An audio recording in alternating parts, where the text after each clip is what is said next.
first layers not sticking right, black dust all over my machine, and wiggles in our resin prints. All this and more, Print Fix Friday, episode 79. Let's get into it.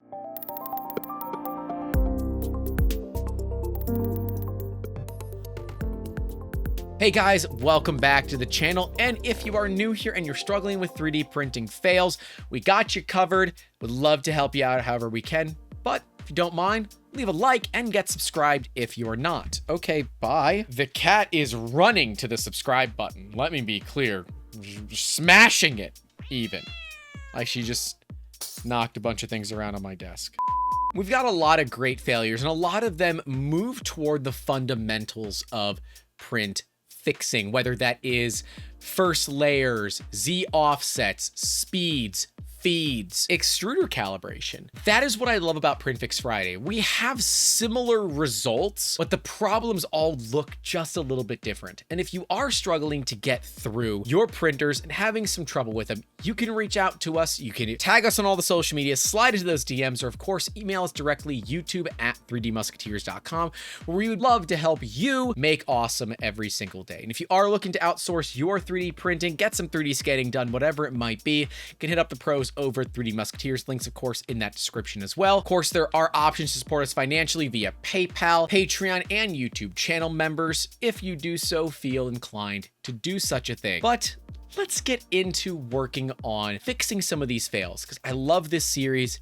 I think you guys like it too. Let's get into it. Sovol SV06 prints failing partway through after printing without issues for a while. So we got an SV06 here. It's been having some issues. We can see it's extrusion related. Some rough prints, some more rough prints, and what I think is an okay print might have broken a piece off there, but I don't think that's the printer's fault. I had initially thought this was going to be a issue with the nozzle, maybe a partial clog, maybe to do a cold pull, something along those lines, but they've already tried cold pulls, they verified slice settings, and verified retraction. Turns out, fun fact, the SV06 needs quite a bit more tension than you might think. And apparently over time, that tension can come loose. So a print that starts out okay, maybe when you go to speed it up, or there's a little bit more friction put on the filament, it might start just grinding the filament a little bit rather than pushing it through. Something that was pointed out to me during the live stream of our unboxing of the SV06 and assembling it. Hard to it, so you guys can take a look. Really do enjoy this printer for the money. It's really, really tough printer to beat. But I was told, hey, that extruder tension, give it like 3 to 4 extra turns. It's nowhere near enough. And this person did know that, but apparently over time, these can come loose. I have never had that with my SV06s, but I'd love to know if you guys have with any of yours. Now, I do have the SV06 Plus on the way, and there was some joking in a stream recently that maybe there's gonna be an SV06 Max coming out. And personally, I'm not a huge fan of bed slingers that big. Heck, even the 300mm bed slinger is pretty darn big. And once you get much past that, you start to get limited by speed. The SV06 at the 220 by 220 by 250 is a decent size, a little small on the XY, but the Z is plenty ample. And I will say, I love my SV06s. They run like Swiss watches, had a couple of small issues here or there, but certainly batting well into the 90s for percent completion. And I would certainly hedge a bet somewhere close to 98 or even 99%, which is more than I can say for other printers that I've dealt with anyways. But this is good. This is what I like about the internet, is that we have some different issues. The person has tried it and they said, we've got a winner. So not only do we have a problem, we've got answers, and then we have the eventual solution, finding out exactly what's going on. This is what I love to see.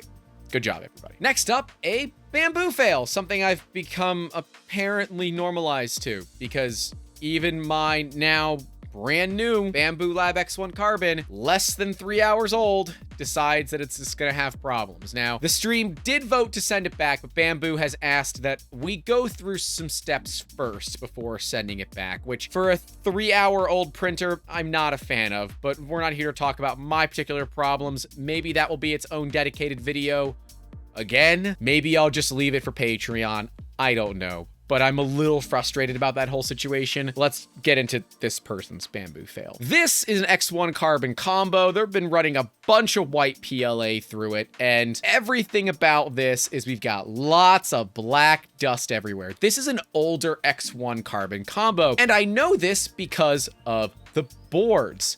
See, Bambu is still actively doing revisions to their hardware of their machines, and I'm not talking small revisions. I had this particular toolhead board break when this connector decided to break on me. Instead of replacing just this one little board, Bambu sent me an entire set of boards. What I failed to understand until I decided to schedule that stream was that they've made an entire new board, an entire new revision for the X1 carbon combo, and this is the older version of it. So I don't know if that has something to do with this. I doubt it does, but we can see a ton of this graphite dust, this carbon dust just everywhere. And for those wondering, this is the extruder for the X1 carbon. We can see the hob gears here and the gear reduction so that they can use a little teeny tiny pancake motor. I don't think it's thicker than maybe 15 millimeters, but I don't know. The men out there might say it's a good solid 2 inches, and I don't know if I would argue that statement. But we can see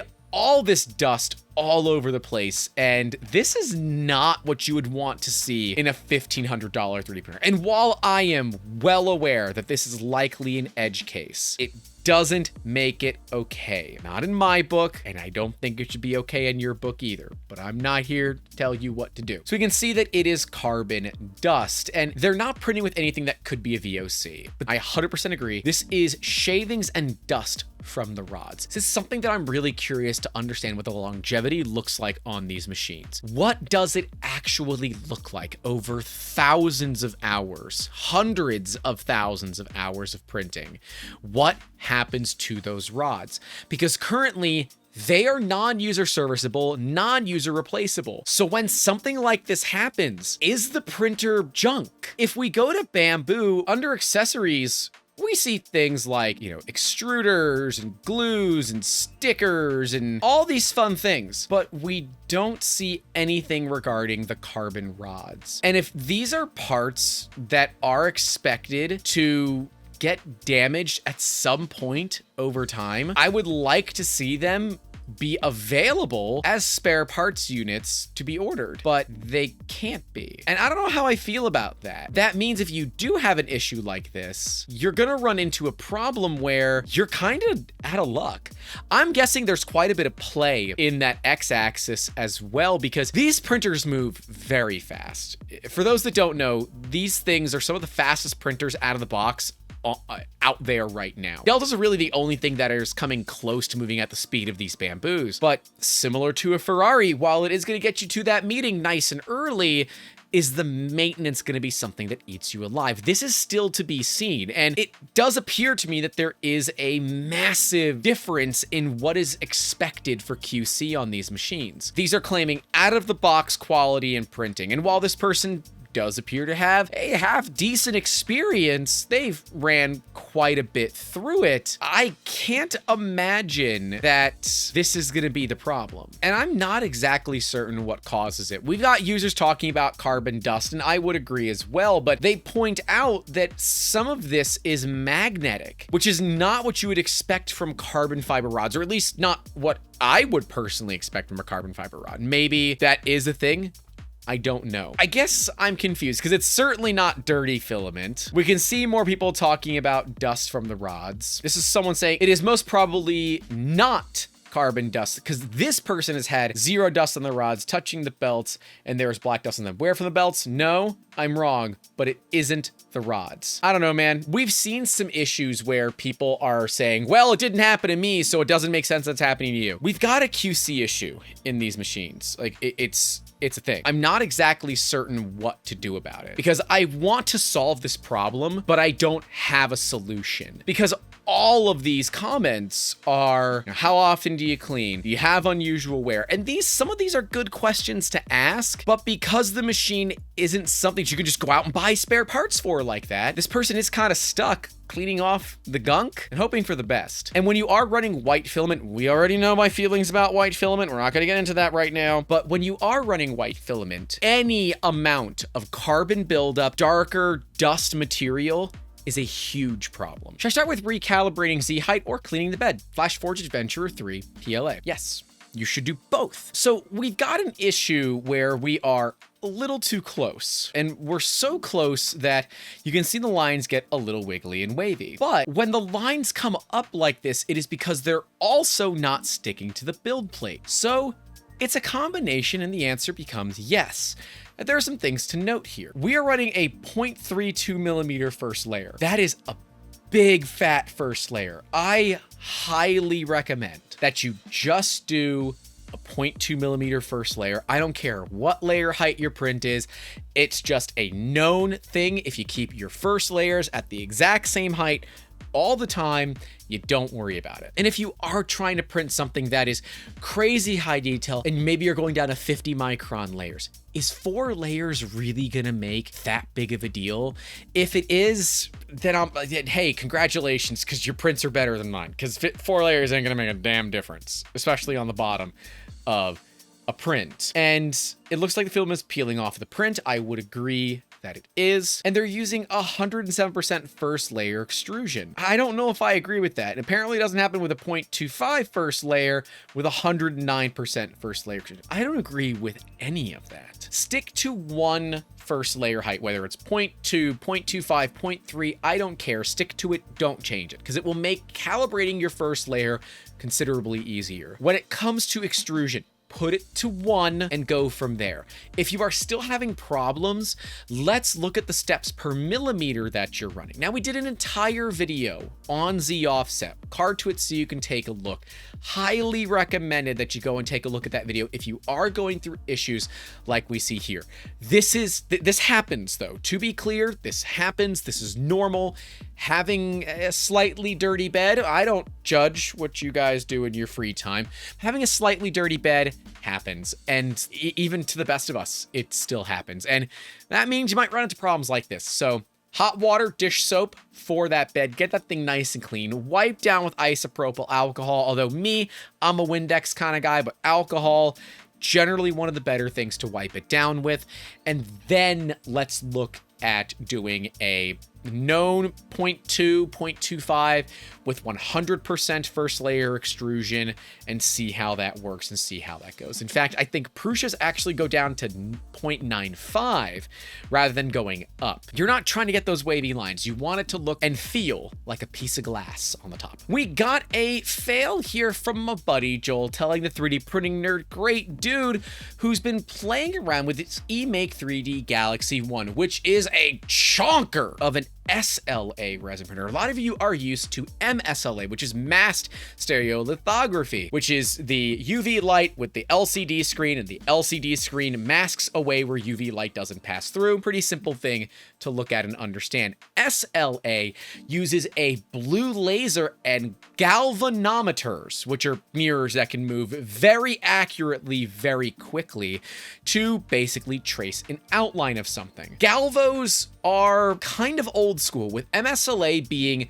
really affordable and pretty reliable as it currently stands. I'm not exactly certain why companies are still pushing out SLA printers other than, particular this case, build volume, because screens can only get so big before they become unreasonably expensive. Galvos are the same, no matter how big your area is. I mean, I guess at some point eventually you need a bigger galvo or multiple galvo and laser systems, but definitely nowhere near as bad as an LCD. So there's got to be a diminishing return in terms of size, and based upon what Elegoo's done, I would guess it's around the size of the Jupiter. But this is the Captain Planet, love that name, model of the, I'm gonna say, Philenium Malkin, because that's the old school name for this in the 3D printing community. We've got some really interesting Z-banding here. And this is not from the actual layers. As far as I can tell, and I would have to agree here with Mr. Chris Russell, Practical Printing himself.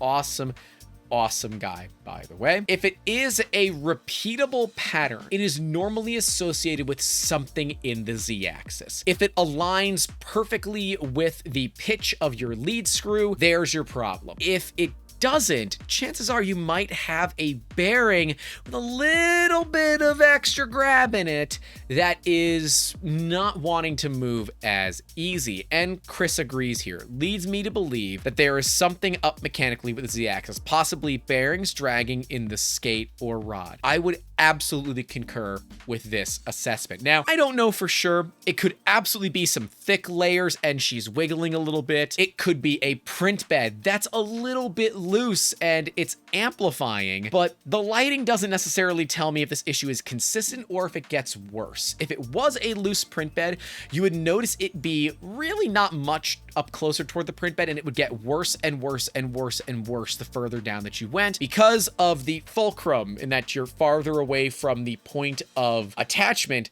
So a little movement here equals a much larger move down further. I think Chris hit it on the head. This was my basic assumption too, and the assumption that the Discord has come up with, which is our Patreon Discord, which links are in that description if you want to join it now with a PayPal option. So thanks to those of you that want to do that option as well. Now, this is somewhat easy to test. If you pull the build plate off and just run the Z-axis up and down a few times, see if you can audibly hear anything that is coming out of it. You might hear like a bearing, a little bit of grit in it. You can also look at adding some oil or grease to the bearings. If they are open bearings, re-greasing shouldn't be too bad. A couple of toothpicks, you could maybe get a little bit of grease in between the balls of the bearings. And I'm gonna upset some bearing people, but I will just put a couple of drops of sewing machine oil on there and it seems to keep everything running just fine. I understand it's not grease and it's oil, but you know what? If it ain't broke, don't fix it. This is certainly broken. I would love to have an update as to what's going on because these printers are pretty interesting. These eMake 3D Galaxy ones. They are big and they're Kickstarters. And it's a big boy, 17-inch machine. 400 by 200 by 400. Like, to give you an idea, that is 16 by 8 by 16-inch build volume. That is a huge build volume. Now, the 100 micron printing accuracy is not all that great, but that is something you will deal with these Galvo lasers. Because again, as we talked about earlier, it is all about the point of origin. And the further away that laser goes from the point of origin, the more issues you will have with its cross-sectional area. Realize if your Galvo is here and it's pointing up here, you're now dealing with, instead of a circle, and now becomes more of an ellipse, right? Because it's hitting it at an angle. So the further you get away from the center of the bed, the less resolution you get on SLA printers. Now, in most softwares, this is something that is just accommodated for, and generally you understand this. However, it is also something that you can design around, and 100 microns is still pretty decent, but that is about 5/1000ths of an inch for those that need freedom units. The nice thing about SLA is you can get some thick layers even without crazy clear resin. That is a big benefit because it, of course, will be much faster. And we can see that Joel has had some good printing with it. So that would lead me to continue to agree with Mr. Chris Russell here and go with it's probably something mechanical in nature. And I would certainly take a look at those bearings. Next up, a challenge from one of our Patreon members, Rod, who had this crazy failure. This is a Creally that's got some upgrades to it, but we can see here this print's been rocked like a hurricane with a lot of problems. Initially, you might think it's a belt issue, maybe it's a grub screw issue, maybe it's a speed issue. And because it is only appearing, at least to me, and this is just from the photo, in a singular axis, in the y-axis, my initial thought was, oh, probably got an issue with the grub screw and it's just barely catching every now and then. But no, this thing was printing at 100 millimeters a second, which these printers are not really designed to do stock. Now, this is the H2V2S. Is that the Revo? It is the Revo edition, at least it appears to be. Apparently 100 millimeters per second cubed is what he listed. Would be way too fast for Revo. They're only good to about 12 millimeters cubed per second. But I'm guessing he's saying that's 100 millimeters per second squared of speed, which is totally fine for the hot end. But when you're dealing with such a large bed like this, that inertia can be a real problem if your motor does not have enough current. When we work with some of these more affordable printers like the Crealities, there are limitations that have to be made. And a lot of times it's their motor currents are turned down because their stepper drivers just can't handle it, or simply they don't want them to handle it. Two schools of thought there. Is it done on purpose or is it done on accident? That's between you and yours. But in this particular case, it was moving so fast, and likely, I'm betting the acceleration was pretty high too, that the printer couldn't just keep up and it was skipping steps all over the place. This is something to keep in mind. If you are running a printer that is not designed to print like this, like if you have the Elegoo Neptune 3 Max and you're trying to print a 5 kilogram part at 150 millimeters a second, you will have a bad time. In what way? I don't know. You're gonna have a bad time, I can promise you that. Whether it's your hot end runs out of steam first, your stepper motors overheat, maybe you blow a driver on your motherboard because it can't stay cold. But we can also see that when you do run stepper motors and stepper motor drivers close to their limit, they will start to basically stutter, where it'll overheat, catch itself, overheat, catch itself, overheat, catch itself, and it ends up looking like your printer's got some shakes. And you can chase that dragon for a long time. Rod is very competent, and if there was an issue, it's probably just a fat finger error. Instead of 10, maybe he hit 100. I don't know. But this is certainly not indicative of that particular hot end. As we can see, the hot end seems to work just fine. It's the mechanical motion of the machine. So something to keep in mind to make sure that you check your printer's settings before you run it, especially if you're messing around with new settings that you might not have had a lot of experience with in the past. Anyways, that's all I got for you guys today. Remember, would love to get your opinion in those comments below of other types of failures that you would like to see. Maybe ones from your own machines or ones that you find online. You could email us, tag us on all our social media, slide into those DMs. You all know what to do, but stay safe out there. Don't forget to call your loved ones. And as always, keep making awesome. Have a good one. Something bubbling up from the heat sink. Something bubbling up from the heat sink. I could make a shitty song out of that. Hey, thanks so much for watching this video, and a massive thank you goes out to all of our supporters at the $5 tier and higher, whose names are listed right next to me. Thank you for what you all do for making these videos possible. And of course, if you want to join the elite crew of Musketeers, links in that description down below as well. We have tiers starting as low as $1 a month. Right below me will be the entire PrintFixFriday series, so if you are new here and would love to see some other failures, one, to know you're probably not alone, but two, learn how we fix them, click that and enjoy it. Right next to that will be the printer maintenance series, where we talk all about keeping your printer running in ship shape. I will see you all down in those comments and in the next one. Take care.